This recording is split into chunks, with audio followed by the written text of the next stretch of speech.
வாசகம். திருத்தூதர் பவுல் கொரிந்தியருக்கு எழுதிய முதல் திருமுகத்திலிருந்து வாசகம். சகோதர சகோதரிகளே, உங்களிடையே பரத்தமை உண்டென கேள்விப்படுகிறேன். ஒருவன் தன் தந்தையின் மறுமனைவியை வைத்துக் கொண்டிருக்கின்றானாம். இத்தகைய பரத்தமை பிற இனத்தரர் கூட காணப்படவில்லை. இதை அறிந்தும் நீங்கள் இருமாப்புடன் இருப்பது எப்படி? துயரமடைந்திருக்க வேண்டாமா? இப்படி செய்தவனை உங்கள் நடுவிலிருந்து தள்ளி வைத்திருக்க வேண்டாமா? நான் உடலால் உங்களோடு இல்லாவிடனும் உள்ளத்தால் உங்களோடு இருக்கின்றேன்.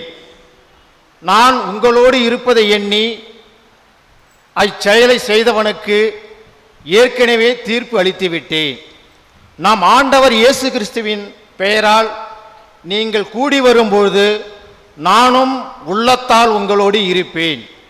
அப்பொழுது நம் ஆண்டவர் இயேசுவின் வல்லமையோடு அத்தகைவனை சாத்தானிடம் ஒப்படைக்க வேண்டும். அவனது உடல் அழிவுற்றாலும் ஆண்டவரின் நாளில் அவன் மீட்படைவதாக இவ்வாறு செய்வோம்.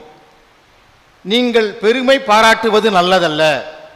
சிறிதளவு புளிப்பு மாவு பிசைந்த மாவை முழுவதையும் புளிக்க வைக்கும் என்பது உங்களுக்கு தெரியாதா? எனவே புளிப்பு சத்துள்ள பழைய மாவை தூக்கி எறிந்து விடுங்கள். அப்பொழுது நீங்கள் புதிதாய் பிசைந்த மாவாய் இருப்பீர்கள். உண்மையில் நீங்கள் புளிப்பெற்ற மாவாகத்தான் இருக்கிறீர்கள். ஏனெனில் நம் பஸ்கா ஆடாகிய கிறிஸ்து பலியிடப்பட்டிருக்கிறார். ஆகையினால் பழைய புளிப்பு மாவை தவிர்க்க வேண்டும். தீமை பரத்தமை போன்ற புளிப்பு மாவோடு அல்ல, மாறாக நேர்மை உண்மை போன்ற புளிப்பற்ற அப்பத்தோடு பாஸ்காவை கொண்டாடுவோமாக. ஆண்டவர் வழங்கும் அருள்வாக்கு. இறைவனுக்கு நன்றி. பதிலுரை.